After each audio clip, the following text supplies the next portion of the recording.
दोस्तों, इंसान की कामयाबी और उसके सपनों को साकार करने में मेहनत का बड़ा योगदान होता है। माँ बाप जब बच्चे छोटे होते हैं तब उनको प्रेरणा देने के लिए कहानियाँ सुनाते हैं और वो कहानियाँ बचपन में हमारे लिए आदर्श बन जाती है और वो धीरे धीरे हम जो आगे बढ़ते हैं वो व्यक्ति हमारे लिए एक प्रेरणा बन जाता है। कहते भी तो हैं, लगातार मेहनत और कर्म करने से हर मुकाम को हासिल किया जा सकता है, रुका हुआ तो पानी भी बेकार हो जाता है। इसी सुविचार के साथ मैं कुलदीप आप सभी का स्वागत करता हूं आपके पसंदीदा कार्यक्रम धरती धुरारी में। दोस्तों, आज जो शख्सियत हमारे साथ स्टूडियो में मौजूद है उनका परिचय कराने से पहले मैं आपको बता दूं वो किसी परिचय के मोहताज नहीं है। साथ ही साथ वो पूर्व IPS है और उनके साथ एक वो लेखक है। साथ ही उन्होंने कई नवाचार किए हैं अपने सेवा कार्य में। इसके साथ साथ ही वो एक आर्टिस्ट भी है और संगीत और साहित्य का भी अच्छा ज्ञान रखते हैं। आइए मिलकर स्वागत करते हैं अतुल कुमार माथुर जी का। सर, बहुत बहुत स्वागत है धरती धुरारी के इस मंच पर। धन्यवाद सर। सर, अक्सर देखते हैं कि जब बच्चा बड़ा होता है तो कई धीरे धीरे चीज़ें सीखता है और फिर बड़ा होकर एक अच्छा नाम कमाता है। आपने कुछ कहानियाँ सुनी होगी, लेकिन हम जानना चाहेंगे आपकी कहानी कैसे रही। बहुत बहुत धन्यवाद मुझे आमंत्रित करने के लिए और ये प्रश्न पूछने के लिए। जी कुलदीप साहब, मेरा जन्म जिस परिवार में हुआ, मुझे ये सौभाग्य प्राप्त हुआ कि वहाँ संस्कृति और साहित्य की बहुत हमें परवरिश में जन्मगुट्टी की तरह मिली। जी शुरुआत तो यूँ कहूँ कि मेरे ग्रैंडफादर शायर थे, तो मेरे को जेनेटिक सपोर्ट मिला कि मैं साहित्य की तरफ रुझान रखूं, पर उनका हमें ज़्यादा सानिध्य प्राप्त नहीं हुआ। हमारी माँ बाप और नाना नानी ने हमें बहुत, और बड़े भाई बहनों ने जी हम बचपन से कोई कहानी, कोई कथा, कोई साहित्य, कोई धर्म की कहानी ऐसी नहीं है जी जो हमारे को बचपन में ही नहीं सुना दी गई।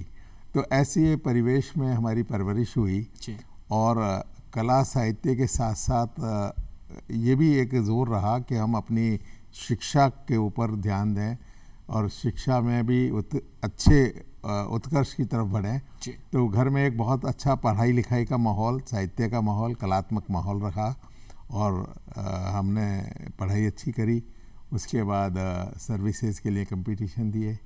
तो एक परवरिश का जो दौर रहा वो बहुत अच्छा रहा। जी, तो हम देखते हैं कि जब इंसान सफल होता है, यानी हम कहें कि स्कूल का दौर हो, कॉलेज का दौर हो, वो डांट एक ऐसी चीज़ है जो बच्चों को कई आगे ले जाती है।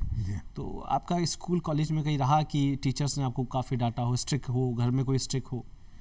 ऐसे डांट में दोनों पहलू होते हैं। इसके नेगेटिव एस्पेक्ट भी होते हैं, पॉजिटिव एस्पेक्ट भी होते हैं। माँ बाप बच्चों को अगर नहीं डांटेंगे, नहीं उनको कंट्रोल करेंगे तो वो हेवियर जाएंगे। ऐसे तो हमारे माता पिता ने हम पे अच्छा अनुशासनात्मक कंट्रोल रखा, स्कूल में भी टीचर्स ने। लेकिन चूंकि हम संस्कारवश इस तरह के परिवार में थे तो हमने कोई ऐसी हरकतें नहीं की जिसके लिए कोई पनिशमेंट टाइप कोई चीज़ उठानी पड़े। हाँ, गलतियाँ हुई हैं, बचपन में सबसे गलतियाँ होती हैं, पर उनके सुधार का एक सकारात्मक वो था, तरीका था। हमको क्वेश्चन किया जाता था और बड़ी साइकोलॉजिकल हैंडलिंग होती थी जिससे कि हमारे में हीन भावना या विद्रोह की भावना या नेगेटिव भावना नहीं पैदा हो। और उसमें उनको ये मालूम था कि ये एक नैसर्गिक है बच्चे के लिए डिफ़ॉल्ट करना और उसमें किस तरह से सुधार लाना है। इसमें मैं कहना चाहूँगा कि एक अच्छी पेरेंटिंग की हमने उदाहरण देखी है।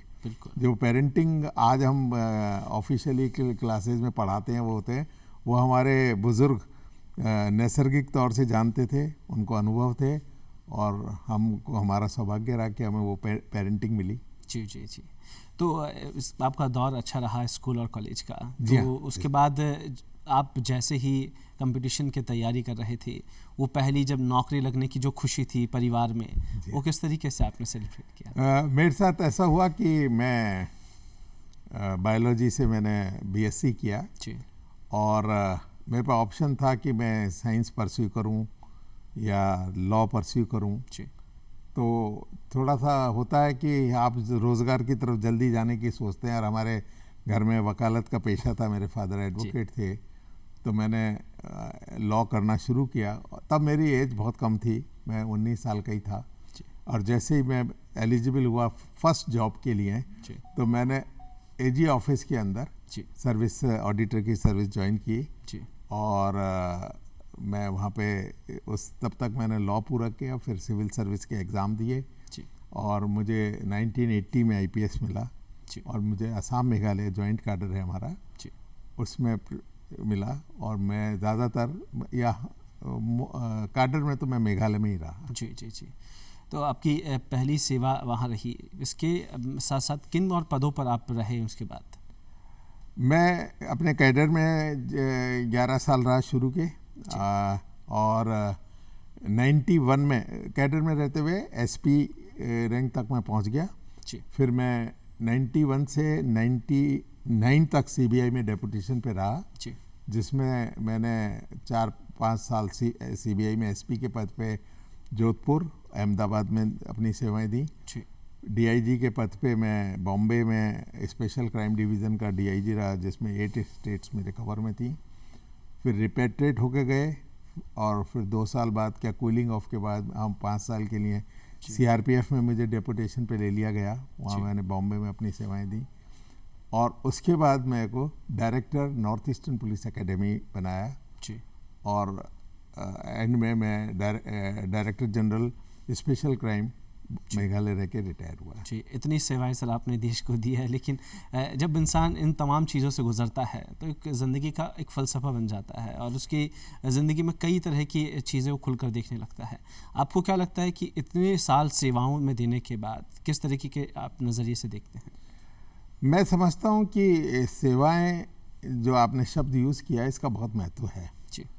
हम लोग we the people of India वाले संविधान से हैं और we the people of India का मतलब होता है कि जो भारत का आम नागरिक है वो राजा है, वो यहाँ का उसके प्रभु सत्ता उसके पास है और हम सेवक हैं, लोक सेवक हैं। तो ये जो हमारे लोक सेवा का जो भाव है वो हमेशा मेंटेन रहना चाहिए। सर्विसेज का मतलब ही ये होता है कि आप सेवा देने के लिए आए हैं। आप आम नागरिक की तरह हो सकते हैं कि आप भी राजा हैं, लेकिन आपको सेवक के रूप में जब आपने अपना पद लिया है तो हमको फिर सेवा करनी होती है।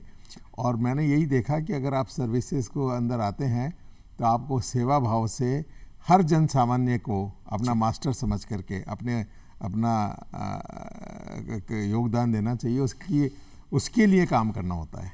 ये एक होता है। और सर्विसेज में निष्ठा, इंटीग्रिटी, ऑनेस्टी, डेडिकेशन और एक feeling of giving services, delivery system को इम्प्रूव करना, ये बहुत ज़रूरी है। सर, हमने सुना है कि आपने कई नवाचार भी किए हैं आईपीएस रहते हुए, और साथ ही साथ जो आप बात कर रहे हैं ईमानदारी और भ्रष्टाचारी को लेकर, तो उसके खिलाफ भी आपने कई ऐसी मुहिम शुरू की।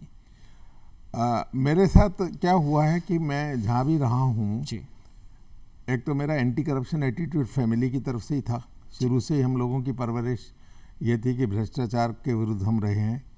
फिर संयोग से मेरे कैडर में मुझे नहीं मालूम कि मेरे सीनियर्स ने या गवर्नमेंट ने कैसे ये पहचाना कि मेरा एंटी करप्शन एटीट्यूड है। मुझे शुरू से एंटी करप्शन डिवीज़न का इंचार्ज रखा। हर पद पे, जहाँ मैं एसपी था या डीजी था, एंटी करप्शन हमेशा मेरे साथ रहा।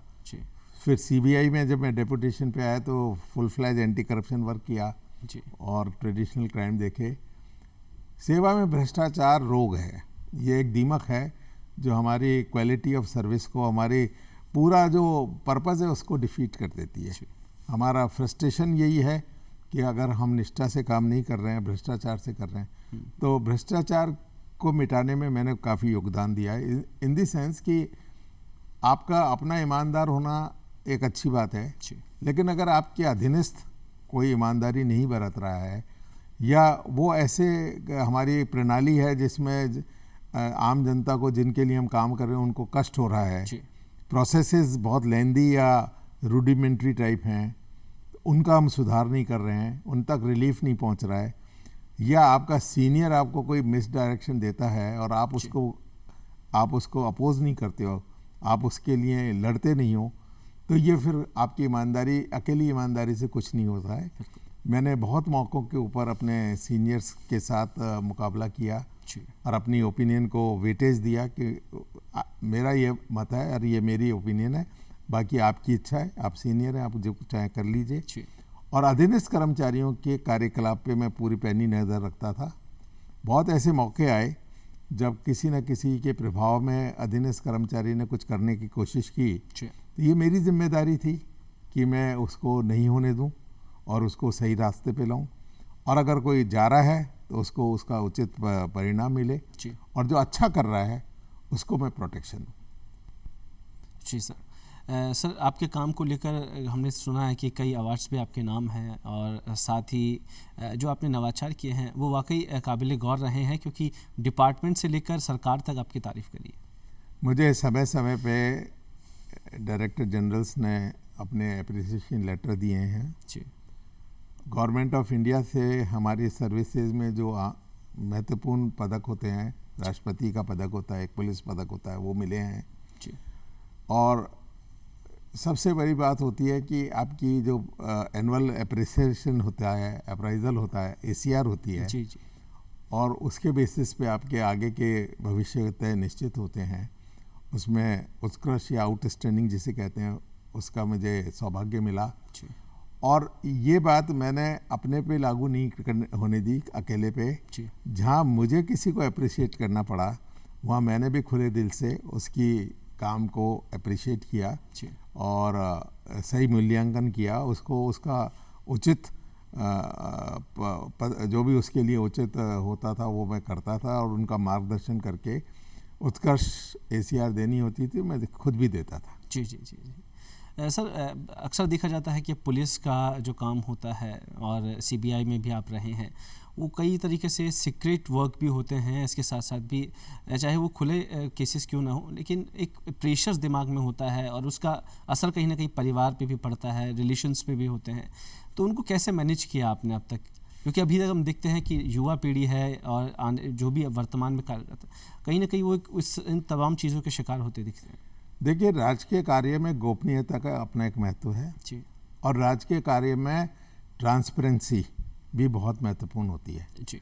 ये दोनों पहलू एक साथ चलते हैं, इनमें कोई विरोधाभास नहीं है।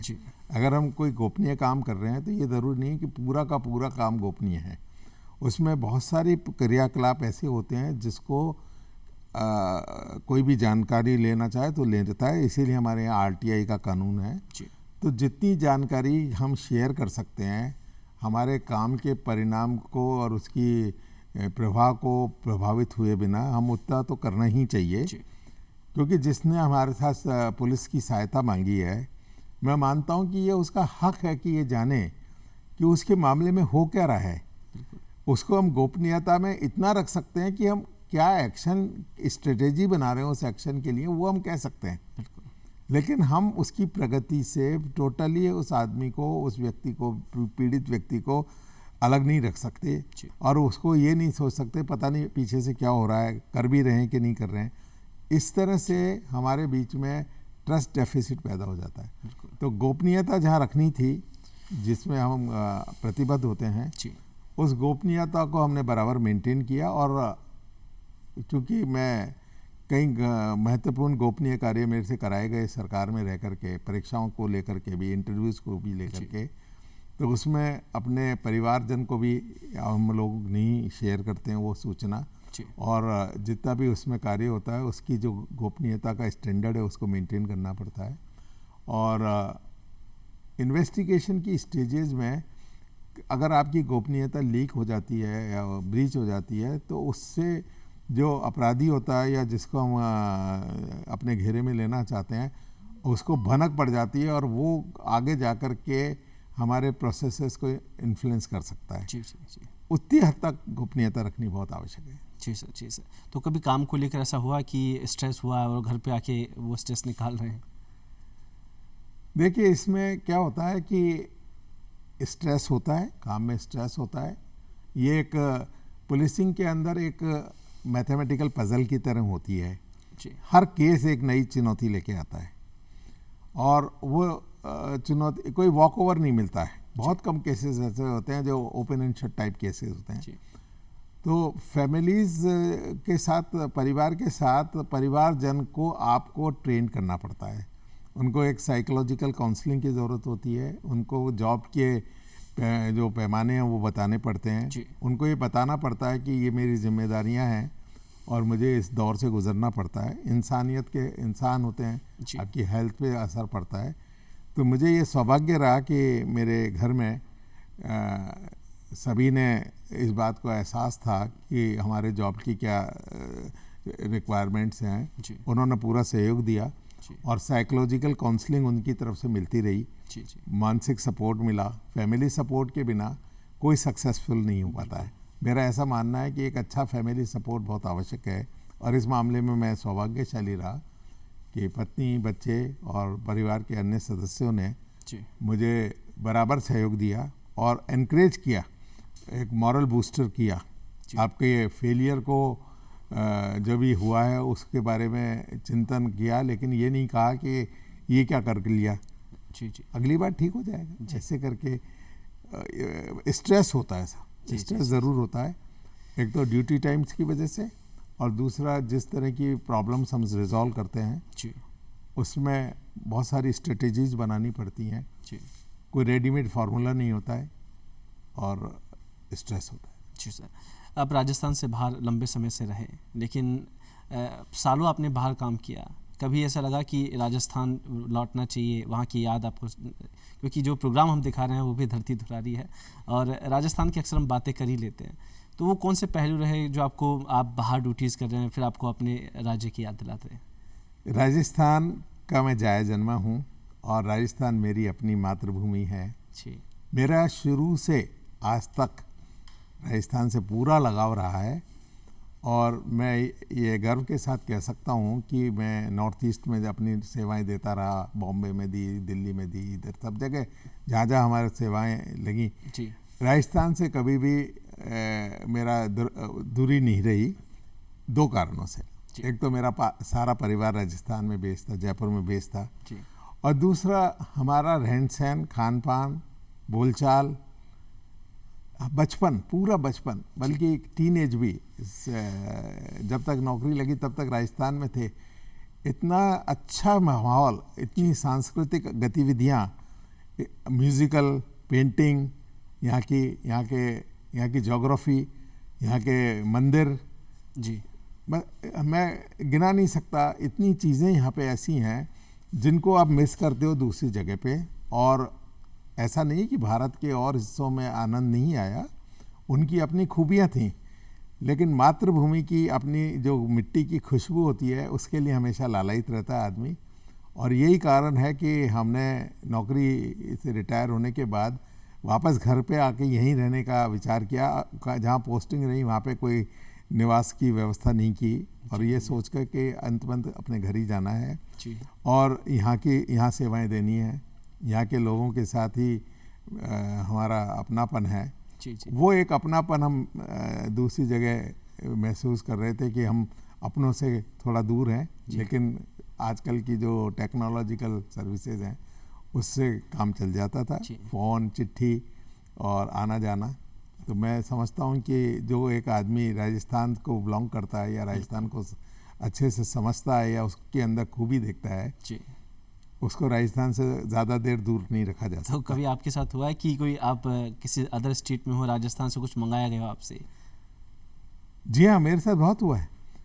राजस्थान की हैंडलूम, राजस्थान के हैंडीक्राफ्ट, राजस्थान के खाने पीने की चीज़ें, यहाँ के जो व्यंजन हैं उनकी विशेषताएं, चूरमा दाल बाटी है, मंगोड़ी है, बहुत मोटे पापड़ है, बहुत सारी ऐसी चीज़ें हैं जिनकी जब हमने लोगों को खिलाया, जिनको हमने सर्व किया, तो उन्होंने पूछा ये कहाँ से लाए हो, कहाँ से आ रही हैं ये चीज़ें। और मतलब एक ऐसा था कि अगर किसी को कोई गिफ्ट देनी है तो राजस्थान का हैंडीक्राफ्ट का कोई आइटम होना चाहिए। और वो अपेक्षा भी करते थे, बोले हमारे देश में, हमारे प्रदेश में जो मिल रहा है उससे हमें नहीं मतलब है, आप अपने प्रदेश की चीज़ें लाइए। और उसको मैं समझता हूँ कि उनकी टूरिस्ट वैल्यू भी अच्छी है और उनकी आर्टिस्टिक वैल्यू भी अच्छी है, लोगों ने बहुत सराहा। और मेरा सौभाग्य है कि मैं राजस्थानी हूँ और एनरिच्ड स्टेट है, ये बहुत ही एनरिच्ड स्टेट है। यहाँ संस्कार हैं, कल्चर है, यहाँ पे संस्कृति है। और इस राज्य में मैंने एक खास बात देखी जो बहुत कम राज्यों में देखने को मिलती है कि ये अतिथि का सम्मान करता है। बिल्कुल, अतिथि को बहुत सम्मान देता है। अतिथि देवो भव का यहाँ पे पधारो हमारे देश जैसे हमारे यहाँ के टैगलाइंस हैं। और यहाँ जब कोई आता है तो उसको ऐसा नहीं लगता है कि वो घर से बाहर है। होम अवे होम की एक फीलिंग जो होती है, मैंने देखा कि जो लोग राजस्थान से विजिट करके वापस जाते थे तो वो यही एक कमेंट करते थे कि कैसे इसको राजस्थान में आपके यहाँ हॉस्पिटलिटी बहुत अच्छी है। जी जी जी जी। सर, भाषाओं को लेकर हम देखते हैं कि जब नई जगह जाते हैं तो कई तरह की भाषाएं देखने को मिलती है। तो आपको साथ कभी भाषाओं को लेकर ऐसा हुआ कि काफ़ी स्ट्रगल करना पड़ रहा है? और साथ साथ हमको ये भी मालूम है कि आप हिंदी के काफ़ी अच्छे ज्ञाता है, काफ़ी हिंदी में आपने काफ़ी कुछ किया है। भाषा का सबसे बड़ा ये रहा कि चूँकि हम लोगों ने जब एजुकेशन ली, वैसे तो मेरे घर में उर्दू बहुत अच्छी बोली जाती थी, पढ़ी जाती थी। जी जी। पूरे पर हम लोग कायस्थ हैं, इसलिए कायस्थों में उर्दू का बहुत योगदान रहता है। और साहित्य में काफ़ी रुचि रखते हैं, शायरी थी, कविताएं थी, सब थी। मुझे उर्दू सीखने का सौभाग्य नहीं मिल पाया। और हम हिंदी अंग्रेज़ी भाषा का, कोई उर्दू बोलता है अच्छी लिखती है, हम भी कभी कभी कोई शब्द बोल लेते हैं, जी जी, उसका भी प्रयोग कर लेते हैं, लेकिन सीख नहीं पाए, उसकी स्क्रिप्ट नहीं सीख पाए।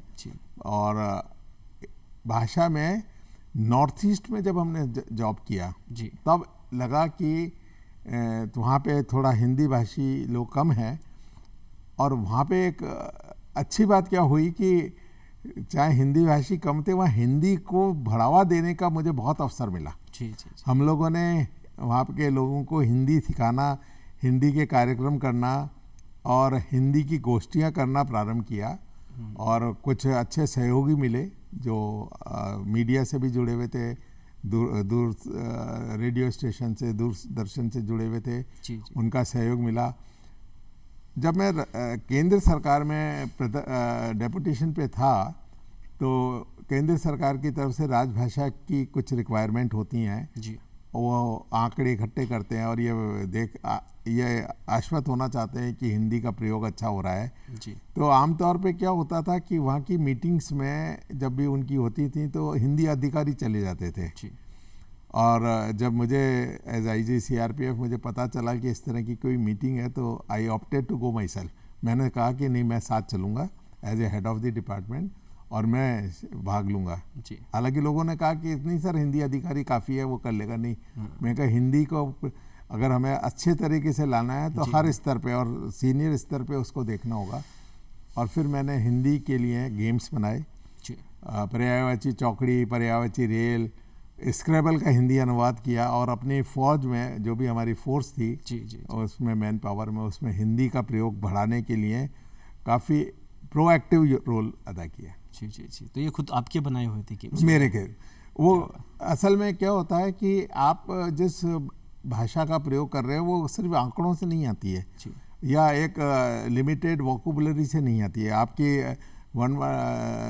आपकी व्याकरण बहुत कमज़ोर होती है। हमारे यहाँ एक पद्धति ये है कि साहब हिंदीतर लोग हो या हिंदी में आप अगर थोड़ी सी गलती भी करते हो तो चलेगी। मैं इसका विरोधी हूँ। आप अंग्रेजी में आई के ऊपर बिंदी नहीं लगाओ, टी नहीं काटो तो आपको लगता है कि मैं पढ़ा लिखा नहीं हूँ क्या। तो हिंदी में गलती करने से आप कैसे बच सकते हो?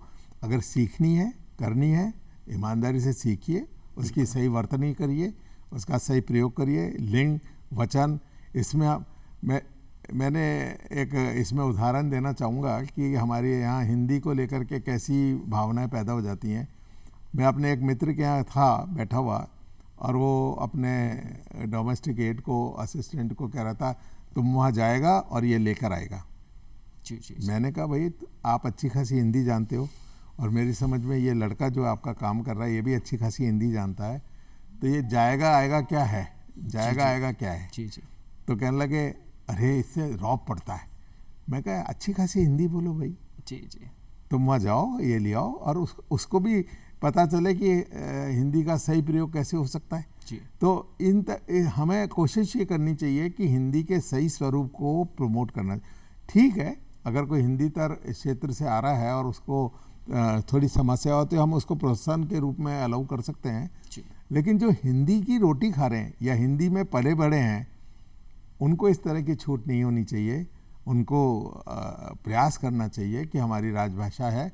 और अभी हमारे माननीय प्रधानमंत्री जी ने जो योजना बनाई है जिसमें तकनीकी शिक्षा को हिंदी में सिखाने का जो प्रयास किया जा रहा है, ये बहुत सराहनीय है। विदेशों में आप किसी देश में जाते हैं तो वहाँ उनकी भाषा में आपको तकनीकी ज्ञान मिलता है और आपको वो सीखना पड़ता है अगर आपको वहाँ से शिक्षा लेनी है। तो फिर हम अपने देश में क्यों नहीं कर सकते? और इसके लिए प्रयास अच्छे हो रहे हैं इस समय। जी जी जी सर, अक्सर हम देखते हैं कि क्योंकि आप एक लंबे पद पर रहे हैं, एक लंबे समय तक रहे हैं, और अक्सर मैं भी देखता हूं कि आज तक हम कहीं भी जाते हैं तो आजकल किसी भी राज्य में हम चले जाएं तो सबसे बड़ा रोड सेफ्टी को लेकर भी कई तरह की चीज़ें हम देखते हैं। अगर हम जयपुर में हैं या फिर कहीं और चले जाते हैं तो इतना ट्रैफिक और इन तमाम चीज़ें हैं। तो क्या आपको लगता है कि एक लंबे समय से आप सेवाओं में हैं, क्या कुछ यहाँ करना चाहिए, क्या नवाचार होना चाहिए रोड सेफ्टी को लेकर, किस तरीके की सरकार को काम करना चाहिए? और अक्सर मुझे जहाँ तक लगता है कि कहीं ना कहीं हम लोग भी इसके जिम्मेदार हैं। हाँ, ये बात आपने सही कही है। रोड सेफ्टी एक बहुत ही महत्वपूर्ण मुद्दा है और ये पुलिस महकमे की जिम्मेदारी होती है कि हम सड़कों पे कम से कम दुर्घटनाएं हों और जो ट्रैफिक है उसका रेगुलेशन बहुत अच्छे से हो, कंट्रोल अच्छे से हो। इसमें दो तीन बातों का बहुत महत्वपूर्ण योगदान है। एक तो हमारी जो आर्थिक स्थिति है देश की, उसमें जो इम्प्रूवमेंट हुआ है आबादी के साथ, उसमें वाहनों की संख्या बढ़ गई है। और जो नगर हमारे बसे हुए हैं, जो शहर बसे हुए हैं, वो उस समय बसे हुए थे जब इन आधुनिक साधनों की कमी थी या थे ही नहीं। आप जयपुर शहर की सड़कों को देख लीजिए, वो सड़कें जो कभी बहुत चौड़ी मानी जाती थी, अब वहाँ पे पार्किंग की स्पेस भी नहीं मिलती, मूवमेंट की स्पेस भी नहीं मिलती। तो एक तो नगर आयोजन जो है, नगर नियोजन जो है, उसको ध्यान देना पड़ेगा कि अब जितनी भी नए नियोजन हो रहे हैं, नई प्लानिंग हो रही है, उसमें अधिकांश जो सड़कें हैं वो मल्टी लेन हो, उसमें सुविधाजनक तरीके से आया जाया सके। कई जगह अब ओवरब्रिज का जो कंसेप्ट आया, उससे क्रॉसिंग्स के ऊपर जो भीड़ भाड़ होती है वो होती है। दूसरा क्या होता है कि हर व्यक्ति को जल्दी होती है अपने अभिष्ट स्थान पहुंचने की। समय का अभाव रहता है, समय की दिक्कत होती है, तो वो उस समय उत्तेजना में रहते हैं या वो ये नहीं समझ पाते कि मेरी ज़रा सी गलती से किसी का नुकसान हो। तो ट्रैफिक वायलेशंस भी काफ़ी होने लगे हैं और बहुत हमने देखा है कि हर एक क्रॉसिंग पे पुलिस का बहुत अच्छा बंदोबस्त है और बहुत निष्ठा के साथ, बहुत कठिन प्रयास करने के बाद हमारे जो ट्रैफिक कांस्टेबल्स और अधिकारी हैं वो रोकने की कोशिश करते हैं इन सब चीज़ों को। लेकिन इसमें मेरा मानना ये है कि एक आम नागरिक की हैसियत से मैं कह रहा हूँ कि ये आम नागरिक का कर्तव्य है कि हम कानून का पालन करें। मेरा एक अनुभव है विदेश का कि हम लोग इंग्लैंड में थे और जो हमारे अधिकारी हमारी व्हीकल को ड्राइव कर रहे थे, चला रहे थे, रात हो गई थी, बहुत लेट नाइट थी, मैं उनके साथ बैठा हुआ था और एक जगह क्रॉसिंग था और वो वहाँ रुक गई। तो मैंने उत्सुकता पूर्वक पूछा कि आप यहाँ क्यों रुक गए? यहाँ तो ना तो कोई लाइट है, ना कोई सिपाही है, ना कोई ट्रैफिक है। तो उन्होंने कहा नहीं माथुर साहब, ये मेरी ड्यूटी है कि मेरे को एक सेकंड रुक करके ये देखना होगा कि दूसरी साइड से कोई आ रहा है कि नहीं। मैं ये लिबर्टी नहीं ले सकता कि यहाँ कोई चेक नहीं है। कोई चेक क्यों करे मुझे? मेरे को अपने आप को अनुशासित रखना है। तो यही अनुशासन हम अपने सभी बंधुओं से अपेक्षित करते हैं कि आपने कई बार अनुभव किया होगा कि जब ट्रैफिक कांस्टेबल नहीं होता है तो वहाँ कमोशन हो जाता है। हम कोशिश करते हैं कि इधर से उधर निकल जाएं। मुझे एक मजाकिया बात ये याद आती है कि हमारे यहाँ एक शब्द है जुगाड़। अगर मैं कोई ट्रैफिक वायलेशन करके निकल आया या मैंने बिना टिकट कोई काम कर लिया या out of breach of law करके कोई कर लिया तो मुझे लोग कहेंगे जुगाड़ू है, ये काम निकाल लेता है। ये जुगाड़ू शब्द ने मेरे ख्याल से हमारी इस परंपरा को तोड़ना चाहिए इसे।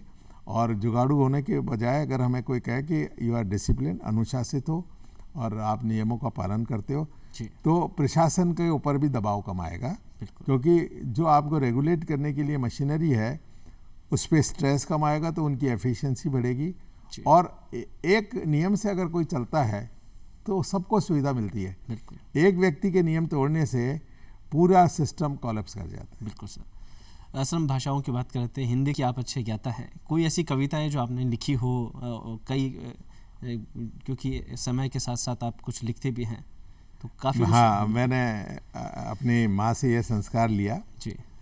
मेरे को दोनों का, माता पिता का सहयोग ये मिला कि मेरे पिताजी को मेरे ग्रैंडफादर का हर शेर, हर उनका जितना भी वर्क था उनको ज़बानी याद था जी जी।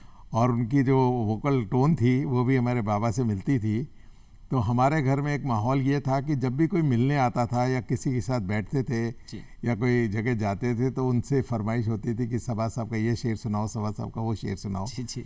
और उसमें एक एडिशनल बात ये होती थी कि चूँकि वो सबसे बड़े पुत्र थे अपने पिता के, तो उन्होंने उनकी हेयर डेज देखे थे और उनको हर शेर के पीछे क्या बैकग्राउंड है, कौन से मुशायरे में क्या कहा गया था, क्या कमेंट हुए थे, कहाँ से ये नज़ीर ली गई, किस शायर में ये ख़ास बात है। उनका अपना उर्दू का बहुत अच्छा ज्ञान था, प्रोफेशनल उर्दू का उनको ज्ञान था। तो वो एनेक्डोट और ये नरेट करते थे तो वो हमको ज्ञान मिलता था। और माँ ने हमें हिंदी में एक एक शब्द का पर्यायवाची, एक एक शब्द का प्रयोग हर तरह से हमें सिखाया। तो मुझे बचपन से हिंदी लिखने का, हिंदी में सटायर्स लिखने का, कहानियाँ लिखने का, कविताएं लिखने का हुआ। मैं आपके सेवा में अपनी एक जो मुझे बहुत पसंद है, कभी लिखी थी मैंने, वो एक कविता आपके सामने प्रस्तुत करता हूँ। जब पवन चले बासंती, जब पवन चले बासंती जो तनमन को छू जाए, कली उमंगों की चटके और मन उपमन बन जाए, सजी पाल की यादों की जब मन आंगन में आए, उस पल शायद प्रिय तुमको याद मेरी भी आए। लहराती नदिया की रुंझुन कोई गीत सुनाए, लहराती नदिया की रुंझुन कोई गीत सुनाए, गीली रेत पर नाम किसी का लिखने का मन चाहे, देख क्षितिज पर हृदय मिलन का, देख क्षितिज पर दृश्य मिलन का मन बहुत ललचाए, उस पल शायद प्रिय तुमको याद मेरी भी आए।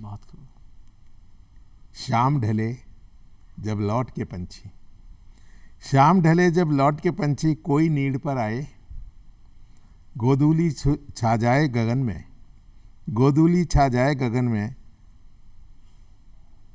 गोधूली छा जाए गगन पे ग्वाला शोर मचाए, शाम ढले जब लौट के पंछी कोई नीड़ पर आए, गोधूली छा जाए गगन पे ग्वाला शोर मचाए, दीपक की बाती की भांति मन इसकोले खाए, उस पल शायद प्रिय तुमको याद मेरी भी आए, चांद लगे अंगारे जैसा नहीं चांदनी भाए, विरह वेदना हर सीमा के आर पार हो जाए, सुबह तलक जब कोई सपना आँखों में नहीं आए, उस पल शायद प्रिय तुमको याद मेरी भी आए, उड़कर कोई सूखा पत्ता आंगन में आ जाए, ऋतुराज के मौसम में पतझड़ का भान कराए, देख दशा उस बैरागी की तुमको तरस आ जाए, उस पल शायद प्रिय तुमको याद मेरी भी आए, पास बैठकर कोई सहेली मेहंदी से रंग जाए, बिन मौसम ही सावन भादों आँखों में छा जाए, पढ़ने को मिल जाए उस पल शायद प्रिय तुमको, पत्र पढ़ाना कोई मेरा पढ़ने को मिल जाए,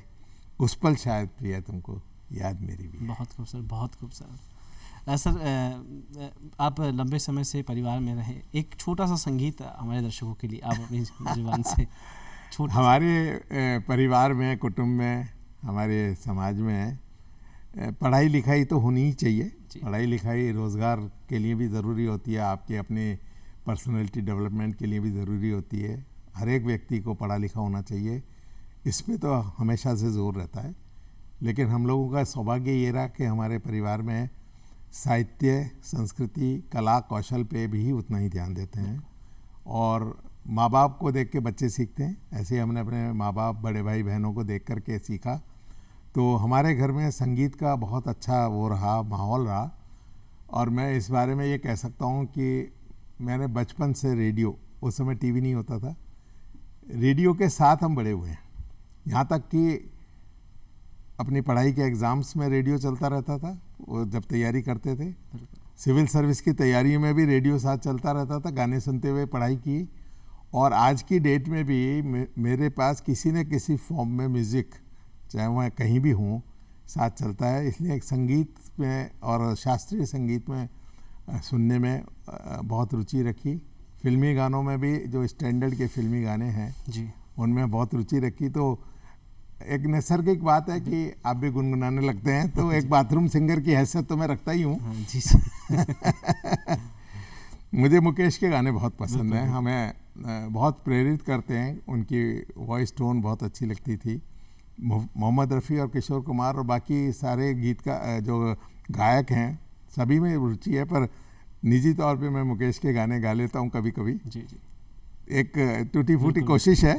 चांद आहें भरेगा, फूल दिल थाम लेंगे, चांद आहें भरेगा, फूल दिल थाम लेंगे, हुस्न की बात चली तो सब तेरा नाम लेंगे, चांद आहें भरेगा। ऐसा चेहरा है तेरा जैसे रोशन सवेरा, जिस जगह तू नहीं है उस जगह है अंधेरा, कैसे फिर चैन तुम बिन, कैसे फिर चैन तुझ बिन, तेरे बदनाम लेंगे, हुस्न की बात चली तो सब तेरा नाम। बहुत खूबसूरत, बहुत ही खूब, बहुत ही ऐसा समय की शॉर्टेज है। लेकिन जाते जाते हम चाहेंगे कि एक मैसेज युवाओं के लिए और उन तमाम सेवा में कार्य कर रहे उन लोगों के लिए। मैं चूँकि रिटायरमेंट के साथ, सर्विस के साथ साथ मैंने युवाओं के साथ इंटरेक्शन रहा, मैं कैरियरिस्ट रहा, मैंने अपना कैरियर बनाया, तो मेरी हमेशा ये रुचि रहती है कि लोग ज़्यादा से ज़्यादा अपने कैरियर की तरफ ध्यान दें। पढ़ाई लिखाई बहुत महत्वपूर्ण है। मेरा ये मानना है कि पढ़ाई लिखाई काफ़ी नहीं होती है किसी भी योगदान के लिए। आप में अगर सेवा भाव नहीं है, सामाजिक सरोकार आपका नहीं है, तो आप किसी भी, चाहे प्राइवेट सेक्टर हो या पब्लिक सेक्टर हो, उसमें आप अपना पूरा योगदान नहीं दे सकते। आप ये मान के चलिए कि देश में कितनी यूनिवर्सिटीज़ हैं और उनके कितने गोल्ड मेडलिस्ट हैं, अगर सभी पढ़ाई के मापदंड पे ही अगर सर्विसेज का अलॉटमेंट हो तो फिर कंपटीशंस की ज़रूरत नहीं है। बिल्कुल सर। तो कोई ना हो, इतना एक्सीलेंस नहीं हो उसकी पढ़ाई में, लेकिन अगर उसमें और दूसरी खूबियाँ हैं, वो हरफन मौला टाइप है, वो समाज का सरोकार रखता है, तो उसका भी हक बनता है कि वो अच्छे पदों पे प्रतियोगिता प्राप्त करे। तो मेरा युवाओं से यही कहना है कि आप अपनी पढ़ाई को एक मूल बेसिक रिक्वायरमेंट तो मानिए, लेकिन ऑफिसर लाइक क्वालिटी भी रखिए। मेरा ऑफिसर लाइक क्वालिटी कहने का मतलब यह है कि सबसे पहले हमें किसी भी प्रेजुडिस से, दुराभाव से मुक्त होना चाहिए। अगर आप में कोई भी चीज़ को, चाहे धर्म को या जात को या खान पान को, किसी के प्रति भी आपका अगर प्रेजुडिस है, तो आपकी क्वालिटी ऑफ सर्विस में प्रभाव पड़ेगा। आप शायद अपने काम के साथ पूरा न्याय नहीं कर पाएंगे। दूसरा, एक पर्पज़ ये होना चाहिए कि आप में एक एलिमेंट ऑफ सिंपैथी होना चाहिए, आपका संवेदनशीलता होनी चाहिए। पीड़ित को किस तरह से हम सहयोग करें, उसकी पीड़ा को कम कर सकें। बिल्कुल। सरकार का काम होता है डिलीवरी देना, और सरकार का जो डिलीवरी सिस्टम है वो ब्यूरोक्रेसी के और हमारे जैसे सहयोगियों की मदद से ही होता है। सरकार पर से कोई डिलीवरी नहीं करती है, ये मैकेनिज़्म होता है, मशीनरी होती है। अगर हम चाहते हैं कि हमारे यहाँ लोकतंत्र है, हमारे यहाँ सरकारें जिस भी पार्टी की होती हैं, सभी पार्टियों के मैनिफेस्टो मैंने देखे हैं, सबका एक ही उद्देश्य होता है कि हम ज़्यादा से ज़्यादा अपने जनता को, अपने लोगों को अच्छी से अच्छी सेवाएं दें। उसके लिए हमें ये देखना है कि हम डिलीवरी सिस्टम दे पाते हैं कि नहीं। पंक्चुअलिटी का एक बहुत अच्छा महत्व है, लेकिन हम समय पे कहीं पहुंच जाएं, बिल्कुल, ये एक बात है, लेकिन समय पे डिलीवरी भी करें, हमारे टारगेट समय पे पूरे हों, हमारी रिपोर्टिंग जो भी हमें करनी है, हमें जो भी डेटा इकट्ठे करने हैं, जो भी हमें कार्रवाई करनी है। और एक जो मैं सभी अपने सहयोगियों से, अपने मित्रों से आग्रह करूंगा, अपने जन से, कि जितनी भी हमारी प्रणालियां हैं जिनसे आम जनता का पालन होता है, उनको सहज बनाएं। उसमें रेड टेपिज्म नहीं हो, उसमें इफ एंड बट्स नहीं हो, कम से कम सूचना के आधार पे आप उस व्यक्ति तक पहुंच जाएं और उसको कम से कम एफर्ट्स के साथ वो सहयोग प्राप्त हो जाए और उसको किसी तरह की परेशानी नहीं हो। तब हम समझते हैं कि हम अपने देश में अपने लोगों के लिए काम कर रहे हैं। और निष्ठा, इंटीग्रिटी, ऑनेस्टी, डेडिकेशन, ये ऐसे तत्व हैं जिनको अगर आप में है तो आप एस्पायर करिए और आइए, सेवाओं में आइए और अपना योगदान दीजिए। देश में युवा जनसंख्या बहुत है और ये उम्मीद की जाती है कि देश की युवा जो हैं ये हमारे आगे आने वाले भविष्य को, जो भी हमारा भविष्य है, उसमें एक अच्छा प्रशासन देने में मदद करें। बिल्कुल सर, समय बहुत पता ही नहीं चला बातचीत के सिलसिले में। तो हमारे साथ थे अतुल कुमार माथुर जी, पूर्व IPS अफसर, और जहां तक इनकी बात थी वो तमाम लोगों तक पहुंचाई गई, किस तरीके से कार्य करें और ईमानदारी और निष्ठा के साथ कार्य करना चाहिए। सर बहुत बहुत धन्यवाद हमारे इस मंच को साझा करने के लिए। तो दर्शकों, फिलहाल के लिए मुझे यानी कुलदीप को दीजिए इजाज़त, फिर हाजिर होंगे किसी खास शख्सियत के साथ। नमस्कार।